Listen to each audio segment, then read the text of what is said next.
On this week's episode of the Superhero Show, we'll find out if Tales of the Teenage Mutant Ninja Turtles is just as good as the 2023 movie It Took Over, if Batman the Caped Crusader is here to fight villains or cops, and what a kite man is without a kite.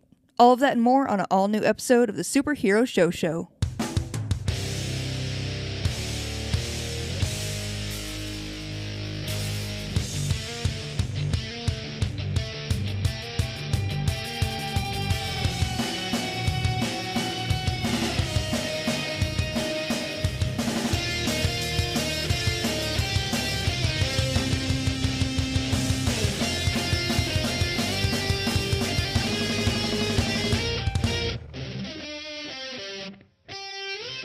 What's up, nerds? Welcome to the Superhero Show, a podcast where a couple of friends gather up together. They talk about their favorite comic book-based TV shows from the week. Speaking of friends, I have them, specifically two of them. First of all, let me bring on Ryan. Now, you said a couple of friends. Does that include you? Yeah, doesn't everybody include themselves when they mention their friends? Couple is two. You said yourself. You said me. That means that we are the two friends. Whoever else you bring on, not friends. Not a friend. Officially not a friend. Well, then we simply have an enemy of the podcast, and that, of course, is Mike.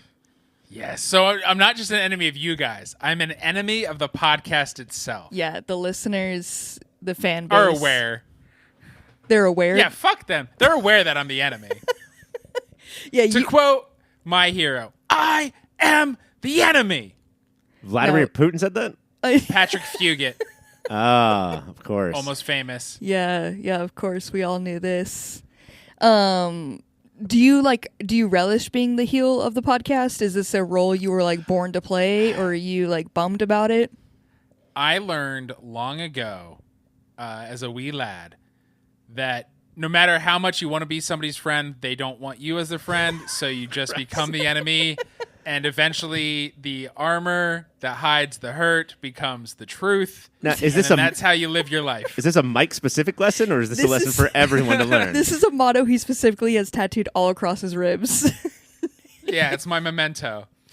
Sometimes you can switch it around and befriend them. Do you want to try to befriend me and Ryan right now? You can give it a shot. To see. Yeah. No. Yes. Thank you. Do you each individually, and then to befriend the podcast as a whole, do you have tips on how to be? I don't know. Just kind of don't. What does Cassie need in a friend? As a friend, if somebody would just want to be not antagonistic. As soon as I Fuck kind off. of okay, all right. No, I see it. You're right. You're absolutely That's asking a lot. Ryan, what does Ryan need in a friend? Not be ugly. That's a rough one, Mike. Done, I would say. No. Well.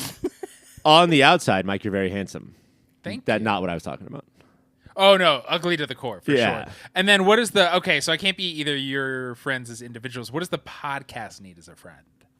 I think a heel. You said you relish your heel, and I would just love if you put chopped pickles all over your foot right now. Slather that chopped up pickles all over the heel and then suckle it off, because that's how flexible as I am. As if I was some sort of B-girl ray gun. Good. Mike, do you know what? And remember, Australians listen to this, so settle down. So hard to fit it in there. You stretched as much as she did before to get there. Mike, if you want to become our friend, I'm going to explain to you my favorite kind of TikTok, and I think you could do this right now. You don't even need that much setup because all the materials are around you. You cover your foot in relish, and then you step into Crocs and press down, and we see the relish goo out of the holes. Oh, out of the gibbet holes? Yes. I don't get TikTok, but I'm starting to be intrigued to the way you're describing it now. You're getting somebody on board. Well, we've gotten to where we're talking about feet, and that's my sign to go ahead and wrap up this intro. We won't be talking more about feet, hopefully, fingers crossed, but we will be talking about Kite Man, hell yeah, and then Batman the Caped Crusader. But before we get to all of that, let's talk about the premiere of Tales of the Teenage Mutant Ninja Turtles. Those teenage turtles with a penchant for ninja antics are back. Fresh from a star-making turn in mutant mayhem, The same creative forces turned the unique art style into a 2D version as Leo, Donnie, Mikey, and Raphael have to deal with being known as heroes in high school. The pilot shows them on their way to a Halloween party where they're then separated in a battle with mutant-hating robots. Leo has to figure out who he is without his brothers with some help from April O'Neil. Taste buds, I ask you this.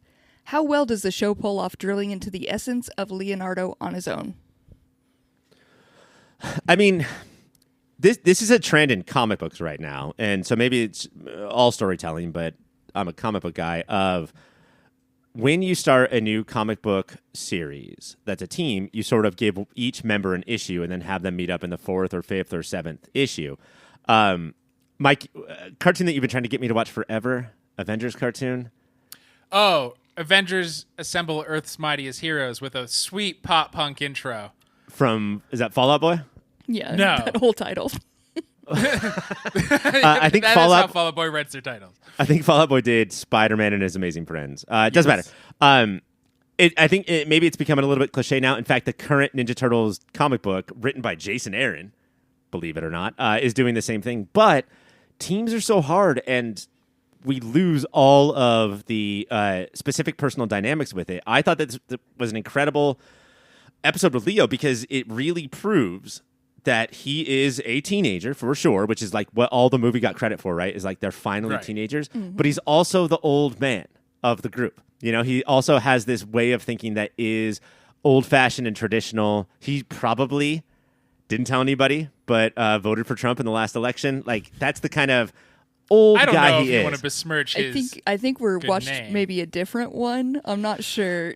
But he is. I think what I loved, and I loved the movie. What I like that it captures here is to be. It's not just that brothers, that they are teenagers, but they are also a superhero team, and their prick rat dad made him also the team leader. So my brothers who want to razz me and my best friends who don't want to respect me now have to listen to me. Mm-hmm. And to watch him go through like, this is Leo. I guess I'm in charge of the Ninja Turtles. And then all of his self-doubt that he like opens up when they're not there. Yeah, it was... I other than the Last Ronin, I have not seen the Ninja Turtles separate from each other, and I thought this was a cool way to do it. It reminded me a lot of the third greatest fictional character of all time after Spider-Man and Jesus, of Cyclops. Just that kind of leader of like has to pretend to be a douche around his team, Yeah. but inside he's a deep emotional soul. I'm not sure about that.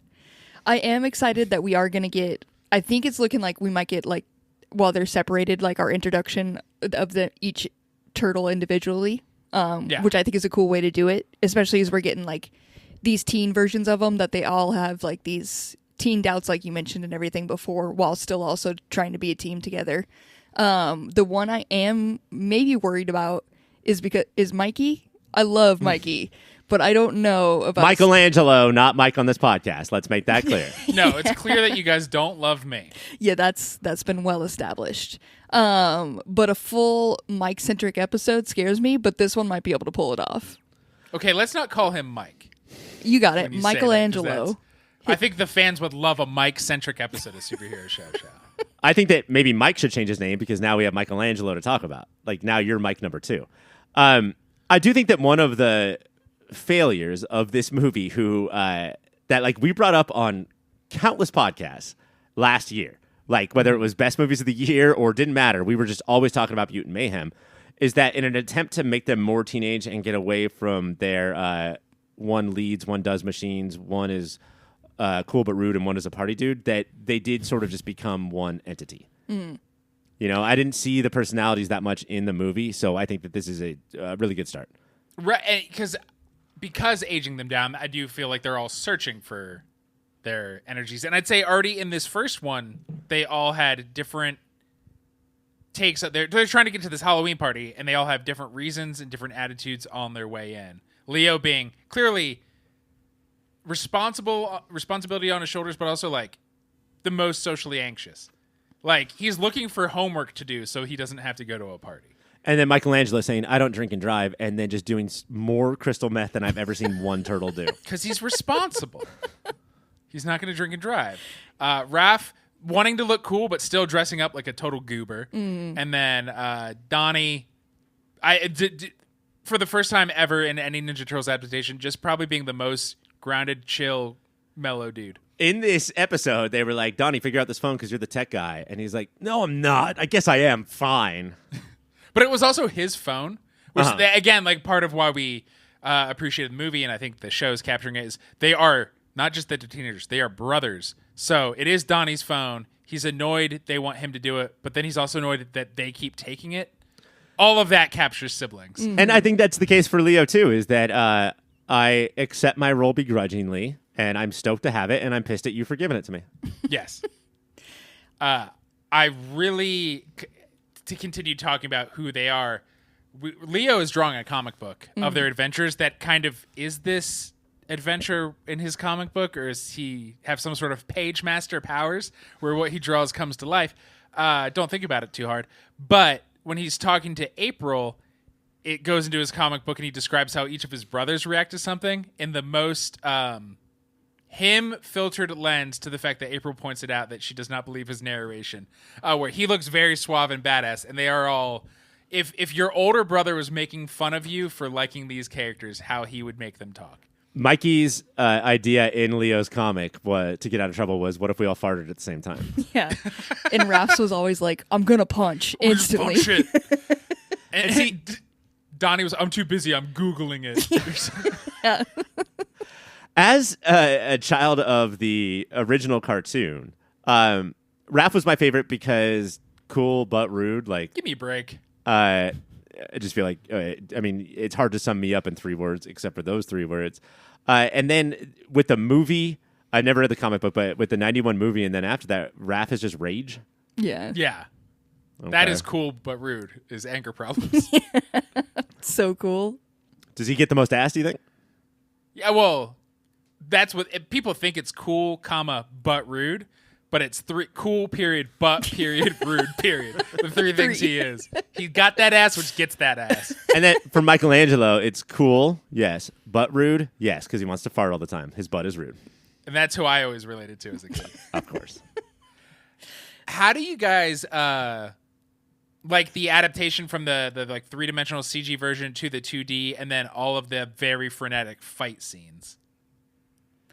In this one, the fight scenes, I like this. Like the style I'm back and forth on, but I do ultimately think like I like it, and I like it for the fight scenes. Except for like they're jumping around. This isn't specifically to what you asked for, but they specifically like jump around from a lot of it, and they're like in the way it's narrated. They're like even in time, yeah, which is like a part that I wasn't like is going to take some getting used to if that's going to be a consistent thing, or if I don't know, it's just this one episode.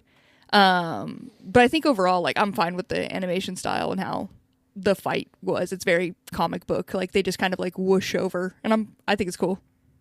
It does.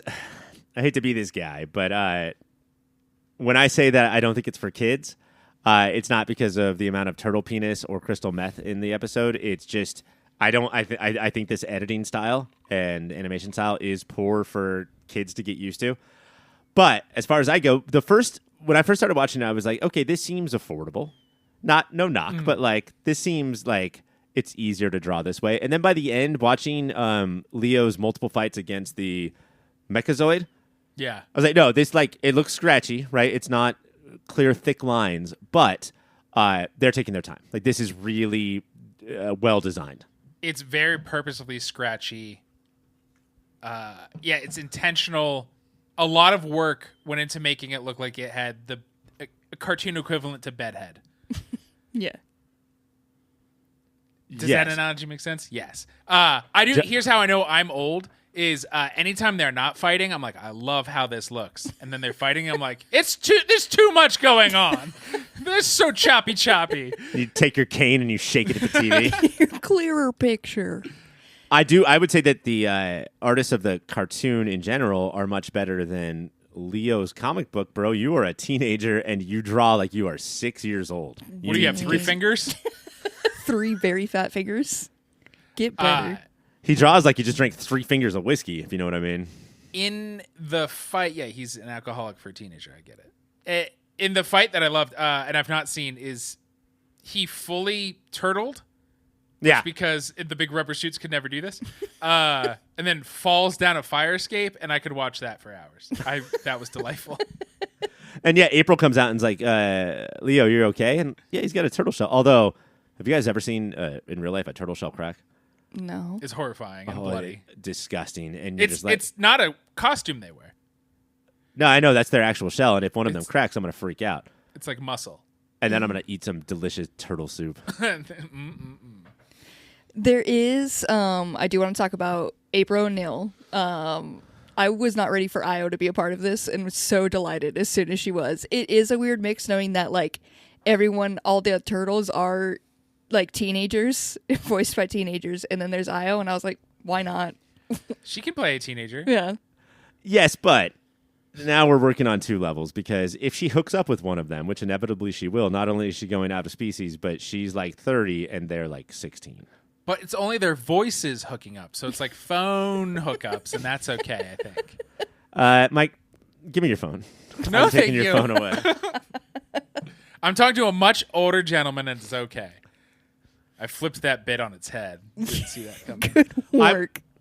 I know how much it is against the pop filter rules to say anything about AO and her career and her performances on everything. I know that she is like our spirit animal, our beacon of light. Lightly. But when the comedy doesn't work, a lot of it is because they're just doing like Jake Peralta from Brooklyn Nine-Nine fast talk instead of jokes. You know, like they something will happen and she'll be like, "Oh, I thought you were going to do that," and he's like, "Oh, I should have done that." Yeah, you should have done that because I could have done that. Like, there's a lot of that in this episode that gets old. Yeah. It's 4 kids, Ryan. They hit the robot and it's junk. It's with 4 an axe. kids. 4 kids, a rat, and a reporter. I get that. I did pause it at that point to tell my wife that its weak spot is its crotch. Yeah. Okay. It's so important. Okay, honey. Watch your little shows. Overall, as a pilot, how do we feel about it? Oh, I mean, I'm going to keep watching just to have quality Ninja Turtles. And I kind of wanted to bring this up to you guys. How many generations of Ninja Turtles did I miss? Like, since the initial cartoon and Mutant Mayhem, was there 12 different Probably close to it. 'Cause groups? did you watch the show with Venus de Milo? We, on this podcast, we covered an episode of I know. live action. I would still consider that I missed that. You know what? You didn't miss much. But I know there was a ton of Nickelodeon cartoons when they got the rights. I know that I didn't watch any of the Michael Bay movies. Benny Schwa led. Yeah. Yeah, there's been... He was a Leo. there's a lot of So turtles. yeah, there's a bunch. But I think you're watching the good ones. Benny Schwa did that because he has to do blue characters, right? Yeah. If there's a blue character, he somehow has a contract with all of Hollywood that if there's a animated character who is affiliated with the color blue, he's the going to voice. him. Bloony Schwaz. Let's go to moments of the week. Mike, what do you got for it? While I agree that the dialogue bits weren't necessarily that funny, I do think a lot of the animated ones were. And there's the beginning of the alleyway fight scene between Leo and the Megazord. There's a guy whose dog is peeing, and when he goes to run, his dog is tiny, and he like swirls it around, and the dog piss just goes everywhere in the air. And guys, that tickled me, and that's my moment of the week. It's a little peek into Mike's life. This is 4 kids and an older rat and a reporter. But like, what is it? Why? How come every pet that's on there, we have to see that X for their butthole? Like, The kids will love that X for the butthole. Yeah, the kids are all about release the butthole cut. They're chanting for it in the streets nonstop. Moment of the week, Ryan. I have a couple. Polly and Roger. Yes. I think it's Polly who yells at Leo for being too loud, and then Roger yells at Polly for being like interrupting, and they just start arguing back and forth. And that's the internet. If you ever like wanted an exact like internet in a nutshell, it's how one person makes a comment and then the next person says, "Why were you so harsh?" and "Why do we have to be so polite?" and then it just continues from there. That's Leo, also, I know we're not doing Spider-Man tonight, but that is also the New York is a character moment. Yes. Right there. God, that's the one reason I want to live in New York is just open your window and just shout at whatever. MVP, of course, the episode is Carl, who is one of 2 light bulb changers, answering that age-old question: how many employees does it take to change a light bulb in a hotel? The turtle, Leo and April and the Mechazoid run through the hall. Carl holds on to the lamp and screams forever, even though he's 1 foot above the floor. And then one question for you guys. If you look at the title of the episode, Leo and Nardo is separated.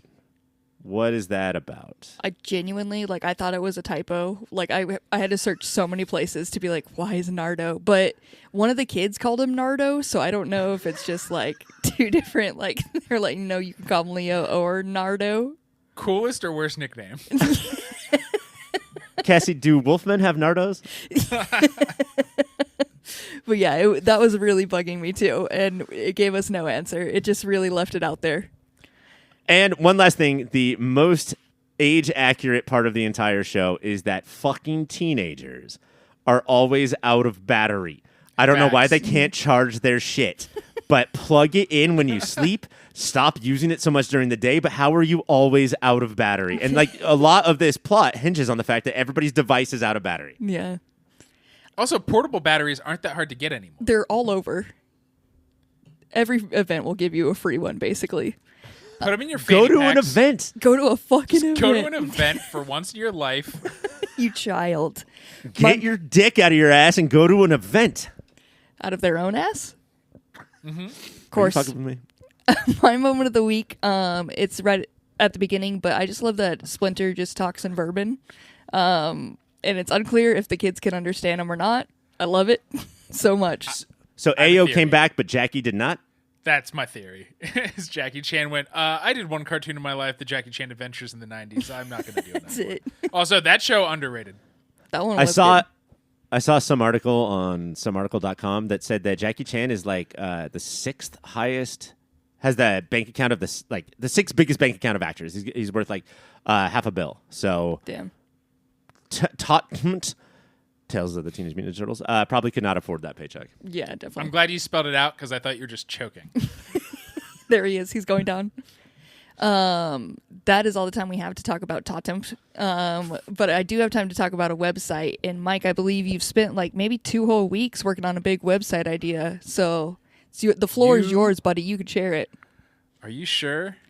I said it. Are you sure? I said it. That the world is ready for the website that I've been cooking up. There's only one way to find out. Cassie, can you tell when improvisers are stalling? Is that a skill of yours? Can you, Cassie, my friend, that I know?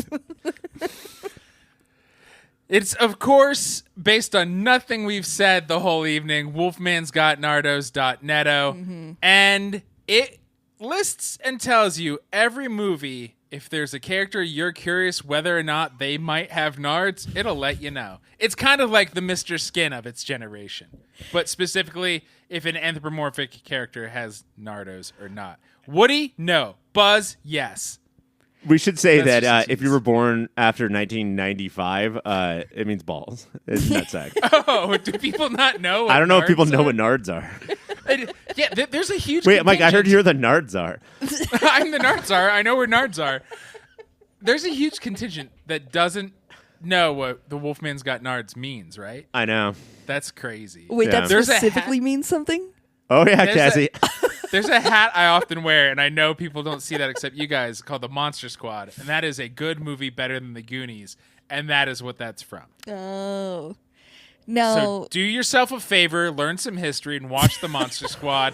And then go, what was the URL? Wolfmansgotnardzo.netzo. flawless. No, here, to test me. Ryan and Cassie both give me a character. Timothy Chalamet. I said anthropomorphic, and he is a weasel, no nardzo. Scooby-Doo. Yeah, oh, big. He is not a fixed dog, and that causes a lot of problems. Big old nardzos. One big nard. Does Sonic count? Yes? Sonic. No. Okay. Knuckles. Yes. Tails? How does he... No, Tails is a girl. Oh. Is that true? Yeah. Learn your history. All right, so if you're like Ryan, you got to watch Monster Squad, and then you have to play on Sega Genesis, the 90s version. You have to play Sonic 2, and that's where Tails showed up, and that's where you learn Tails is. Okay, at no point does she say that she's a girl. Also, why wouldn't I play Sonic and Knuckles where I could see those fucking nerds? Yeah, you're going to see those big old... His knuckles, they're not talking about the ones on his hands. He's got a big old moose knuckle on that little echidna. And Echidna's got weird junk. again, it is my clear sign to bring this back here. You did this, and I said, are you sure? I know. And I hesitated, and it wasn't as bad as it could have been. I'm proud of you. But if you want to know if animals have nards, anthropomorphic characters have nards, this is an important website, and I think I know some people who are going to really back this. That's cybersprout.net. They're your partner for digital world, and they're well-versed in digital strategy, elegant design. They combine the two masterfully. They work hand-in-hand with you, nut and nut with you. They got easy-to-edit fields, custom templates, and drag-and-drop tools. Cybersprout will handle your hosting, and they offer premium hosting specifically built for WordPress. Visit cybersprout.net to get started. That is it. Let's go talk about Batman Caped Crusader. We are back to talk about some other shows. Let's start it off with Batman Caped Crusader. On episode 4 of Batman Caped Crusader, we start to see just how bad of cops Flass and Bullock are after they let Firebug burn down a bunch of buildings in an attempt to catch Batman. In episode 5, we see that Dr. Quinzel is indeed Harley Quinn. Harley is more of an alter ego, though, that she brings out in order to handle the patients that do not respond to her sessions. And they basically are too big of assholes, so she puts them in her basement, brainwashes, and tortures them. Let's go, women. Taste buds, I ask you, as feminists, do you think Harley is sort of in the right here and should be allowed to lock up and torture these men? Cassie, the world gives a certain part of the world, a certain part of the country gives media a lot of shit for being a little bit too biased. Although I don't think they're biased. I just think that, right is right. And then alt-right is wrong. That's just what I believe. And so media is just telling good stories. This show, which I love, is the most liberal fantasy jerk-off Democrat bullshit I've ever seen in my fucking life. And I love it for it. But all the things that the alt-right complains about with the media, whether it's news or how, TV shows and movies have protagonists that are too liberal, they're wrong about everything until they watch Batman Caped Crusader. I would say, of course, ACAB's strong in this one. Like, we get the buildings burning. So we know Flass and Bullock, pieces of shit. But they have, like, the lieutenant or whatever is like, I don't want good cops to die for the sake of these bad ones. And then the good cops that we see in there see Batman standing in front of two children, open up fire like motherfuckers. And I was like, hell yeah, they get it. They know what they're doing. There's one good cop, and it's Commissioner Gordon. Yeah. And he's realizing that at one point, I want to bring this up. At one point, the mayor's heavily involved in the workings of the police. He's up Commissioner Gordon's ass. He at some point says Flass and Bullock, which I remember because I'm drinking a flask of Bullet. They're like, I want those two heroes to be like in charge of all the task forces. And the mayor calls him how important it is that I hired you and all the reasons I hired you. Yeah. Is he saying you're a DEI hire only? Yeah, that's what I got. Totally felt like it. Yeah, as soon as he was like, you were supposed to be our good press, I was like, oof. Yes, you're supposed to be our good press that we hired a black dude, right? Like, that's what he was saying. Yeah. Yeah, and the show is good at putting in things like that. Like it's like if Marvel does something where it's like, let's go women, they really hang their fucking hat on it. Like, this one will just kind of throw in little things, and it's like, if they get it, they get it. And because Gordon and Montoya in the Firebug episode, they had a brief moment of like, us against all these stupid straight white dudes we have to fucking work with. Mm-hmm. So at the end of the third episode, the reporter's like, I took a lot of pictures of, proving your innocence, but also I took some pictures of you beating up cops. Should I send those in too? And Batman thinks a second. He's like, I don't care. I don't care at all. And then I was like, that's a twist that I have not seen. it'll probably never come up again. Episodes 4 and 5, he beats the shit out of cops as hard as he can on a regular basis. And Bullock has a neck brace on in the beginning of episode 4. Yeah. That he throws off so maybe he's a malingerer. I think that was from trying to suck his own wiener. Oh, he should have gotten those ribs removed first. It's a crucial part. Like you could ever take a rib away from Bullock. But yeah, the episode started with like frontline news. Batman's beating up cops, and they instantly went to this. I thought it was going to be later down on the line, but they're like, no, here we go. We get an old time like news on the march, Yeah. going through interviewing people, and there's one dude who's like, that Batman's got a lot of muxy. Somebody should give those cops a licking. And I'm like, I like this guy. Go ahead, Cass. Sorry. Yours, I was going to transfer, so if yours relates, the floor is yours. I was going to go back to Bullock sucking his own wiener, so. No, that's me. I do like that we have this reporter kind of following along, and we get to see like the moments that he captures. So you see like how he's telling the story, like like you get to see that the side that he can portray. It's just a fun little thing to see another little piece of shit out there doing his job. That dang media. God, the liberal media.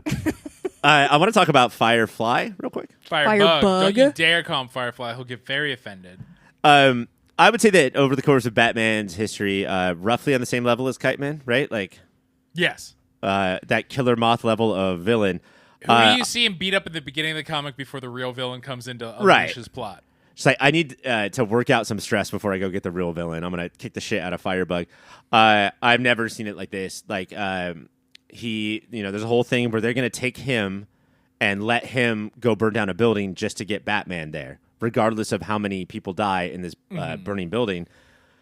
But then finally Firebug escapes and puts his goggles on and just sees the world as burning people and like takes it all in. Like that, Christopher Nolan has never made me more horrified of a villain than in this moment.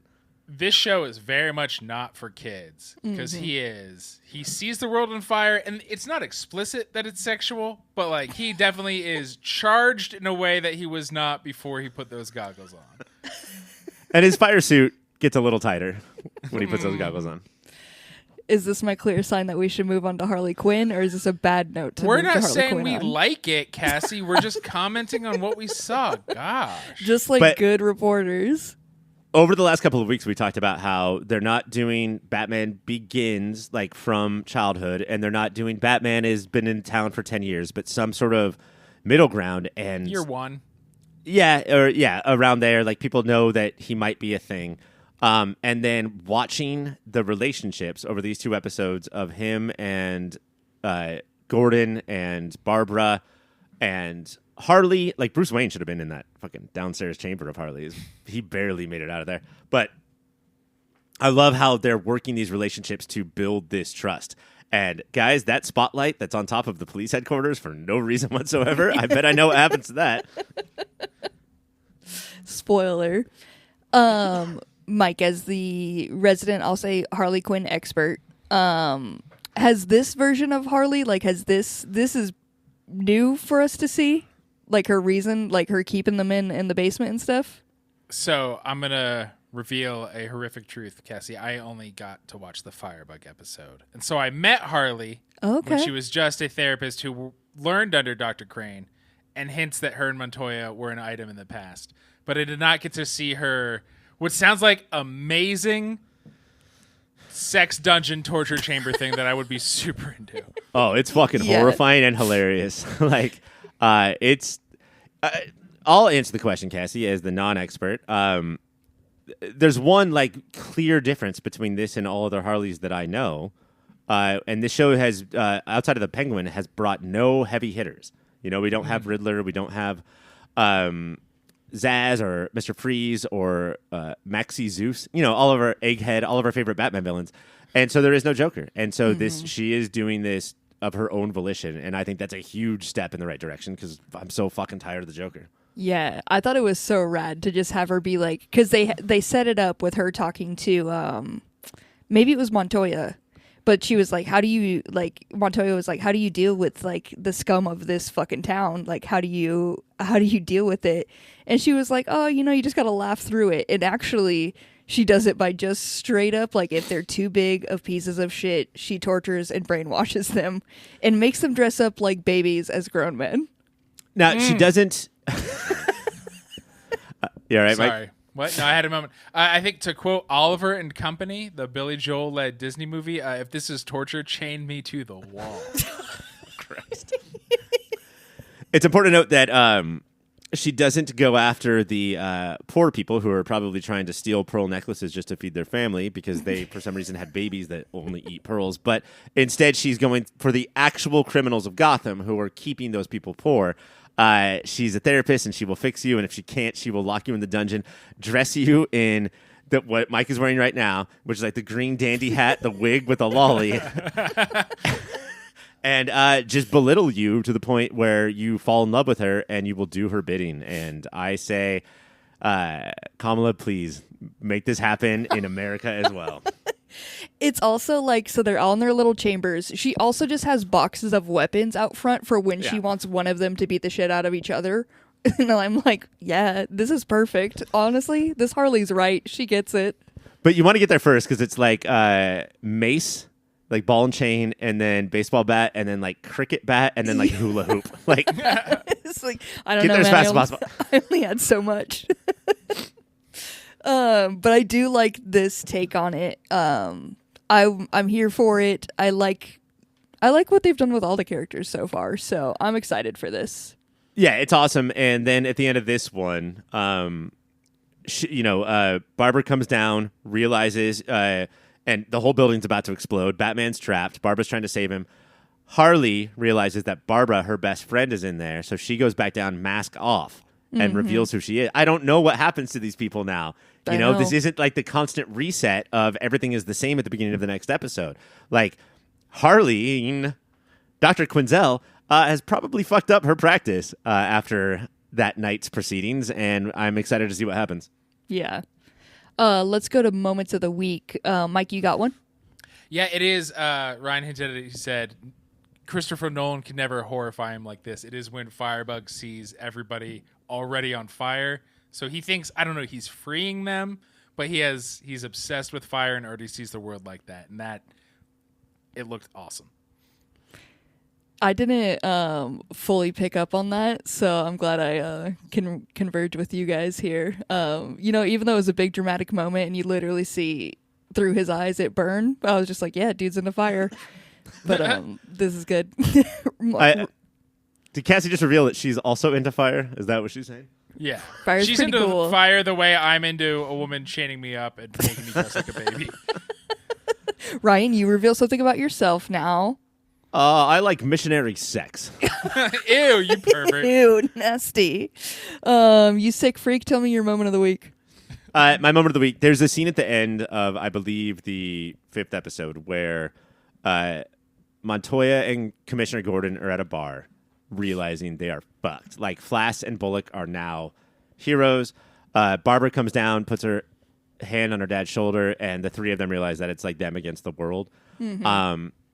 And this is going to lead to a trust of Batman because they have no other choice. But this moment is what I typically think of with Montoya, of just like, fuck, just like so always stoic. And my moment of the week is she does go out on a date with Dr. Quinzel, does sort of fall for her, is bummed when Harley ices her because she has to flee the city. At their date that they have, Montoya laughs and cracks jokes. Mm-hmm. And that's just not something I expected from this character. Yeah, mine is along the same lines. It's when Harley is setting up the date and she's like trying to figure out what spots she likes, but she's like, no, I'm going to get her into somewhere nice. And it has not been established how she can get into all these restaurants. It's just every episode she's at some restaurant that is hard to get into and is very fancy. And I'm just here, like, whatever this connection is, I'm so proud of her and for using it to get dates. Just putting rich men in diapers, and that'll get you the world. Mm-hmm. Hell yeah. Batman Cape Crusader is on Amazon Prime. Watch along with us. Our next show that we're going to talk about is Kite Man. Hell yeah. On the 5th episode of Kite Man, hell yeah, Chuck is convinced by Glider's mom that no one will ever love him. One of the reasons because he doesn't have powers. He goes to Helen Villigan to exchange his kite for a power, and the power she gives him is douchey, being a douche. Taste buds, I ask you this. How does anyone love douches? Does anybody love douches? Are they just unloved? No, I think there's douchettes. Who are just there for the douches? The girls with the Von Douche trucker hats. Douche groupies? Well, I think there's lady douches. They're not douche groupies. They're also douchebags. Most douches are lady douches. You live in Huntington Beach. You get it, man. You're surrounded by douches of all genders. Please do not tell people that I live in West Coast Mar-a-Lago. The power that Kite Man gets is that he gets super bulky, bleach blonde tips, and drives a monster truck. And if he points at you, you will get a backwards wedgie or a front wedgie. It's not points. It's flips you off. He points or flips off one little kid, and just the lunch money comes out of his pockets and into Kite Man's pockets. He is flipping the bird telekinesis. And yeah, Golden Glider decides that that's not who she wants to be with, believe it or not. Even though he has a monster truck? Even though he has a monster That is truck. the one That's cool fucked up, thing. dude. So rad. But to be fair to Glider, not everybody wants to date the lead singer of a Sugar Ray cover band. And she has a hell of a day trying to have a mommy and me go to the mall day that Malice interrupts and bonds way harder with Glider's mom. Well, they love nipple piercings. Who amongst us? Mike, did you watch Kite Man and not watch the Harley Quinn episode of Batman Caped Crusader? Ryan, yes, I did. So when you been say a it's weird been a week. week, it's It's been a been week. a This is weird what you week. mean. Are those the main points? The two biggies? I guess, yeah. If you want us to stop talking, JBH, Cassie? It seems like you're rushing us. Glider's mom feels like a real, like a not a good mom, I would say. Well, she never wanted to be a mom. I'm not saying she's right, but she never wanted to be a mom. Left Glider when Glider was 8. 8. And that then- means that you're a fucking mom at that point. Or younger, and then was in prison for years, and then Glider rescued her, and then tried to force a very close, very specific, very preteen to mom relationship. I'm obviously Team Glider. Yeah, right. This is mom. Also, Cassie Bain hangs out with Casey Wilson's character again and reminds her that, I did it. 1 point, fuck a building to the ground. That's Casey Wilson? Yeah. That's one of those. I was like, why do I know this voice? Yeah, she was a dominatrix, and he at first is trying to get over Glider's mom, and then realizes he might be into Casey Wilson's dominatrix. Hell Again, who amongst us? Yeah. These shows get you, Mike. I don't want to rush you guys, but if I went for moments of the week, would you scream at me? No, it's fine, but I do want to point out that this dominatrix makes Silver St. Cloud from My Adventures of Superman look like Sabrina Carpenter. She's just got it going on in the kitchen. She tick. Let's go to moments of the week, Mike. I got 2, and they're just like little lines, and it's. I know I was a naysayer about this show early on, but it's won me over. And there's little lines early on. Glider is getting shit-faced, and stupid pre-douche Kite Man says, "You have been a bit of a moody Judy since your mom got here." Just fucking, it made me laugh. And then when he's trying to get powers from Helen Villigan, he pulls out his wallet, and she says, "Please put away your dinosaur wallet," and because it is that wallet's covered in dinosaurs. That feels like a true, not just the dinosaur part, but a true Mike moment with the being an adult man tearing open a 3-build Velcro wallet. Oh, shall I purchase the thing with my coins? Velcro. Ask me what this dinosaur is. Ryan, what's It's your not a moment of the dinosaur, week? it's Archaeopteryx, the first real bird. Shut up, Cassie. Cassie, sometimes moments of the week are good. Sometimes they're bad. I'll tell you about the one that I had. Watching the show, enjoying myself. I was with my wife, not by myself. When who in front of my eyes should appear? But my least favorite character, I fear. Who runs the convenience store? It's fucking Etrigan, that dirty whore. I hate him so much. Wow. That was very claps, good. Claps, claps, claps. Cassie, I don't know if you know about Etrigan the Demon, but he has to rhyme. Oh, okay, I get it now. I thought he was just very committed to this out of his own free will, but I can see now. I would hate that too. That does suck. I had to watch Etrigan when instead I wanted to get wet again. Nope. Kite Man, hell yes. Thursdays on Max. Check it out. That is all the shows we watched this week. There were some other shows that came out though. Mike and Ryan as a team here. That's who we are. There's Umbrella Academy came out. Do we have a podcast to recommend if anybody wants to get into Umbrella? TV podcast industries. Hell yeah. Hit Monkey. Waiting for Doom? There's a subreddit. Waiting for Doom. Yeah, if Hit Monkey is the show you must see. Waiting for Doom. Hee hee hee hee. Might be out of juice, guys. No, this is good. We're going to go to a full outro. Commit to this. This will be fun. We also got some websites. Mike, can you tell the people about the websites? I'm glad I didn't decide to be the rhyming guy. Popfilter.co is where you can go. Oh shit, I'm stuck in a flow. / Amazon on the end of that bitch, and then that's how you're going to be shopping in that sitch. Wow. You guys are... I'm just in awe of you guys. You guys are so cool. Tell me about movie of the year. Ryan, what's going on over there? We are continuing our season of 1984. The Annette Bening... there is no movie starring Warren Beatty for... Nailed But it. if you like movies and podcasts you see, subscribe to their So here's, I'm going to say Amadeus just came out. You should check out that show with our LA Times guest reviewer, Katie Walsh. Katie Walsh, hilarious on Amadeus. As good as someone on a Comedy Central Presents Roast Deus. That was better, tee. We also are on social media. You can follow us at Your Pop Filter on Instagram. If you want to see some good posts and you want to make sure we catch every episode we put out, that's the best way. Go follow us there. We also got an email, and we need your emails. Yes. Whatever questions you've been dying to ask us, now is your time. It could be comic book related. It doesn't have to be. It can, if you want. Cassie. Yeah. Why is it the time? Why is it so important right now? Because we have a 500th episode that we are celebrating. A More. 400th. A 600th. Less. A 550. Yes.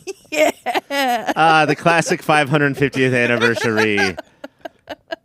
We have a 550th episode, and it's going to be all emails, so we need to hear from you guys. That email is contact@popfilter.co. Next week, you guys, you're going to want to tune in because we're going to be talking about more Tales of the Teenage Mutant Ninja Turtles, or we got more Batman Cape Crusader and more Kite Man. That is it for this week, though. For Mike, I'm Ryan. For Ryan, I'm Mike. For me, I am me. Bye, everyone.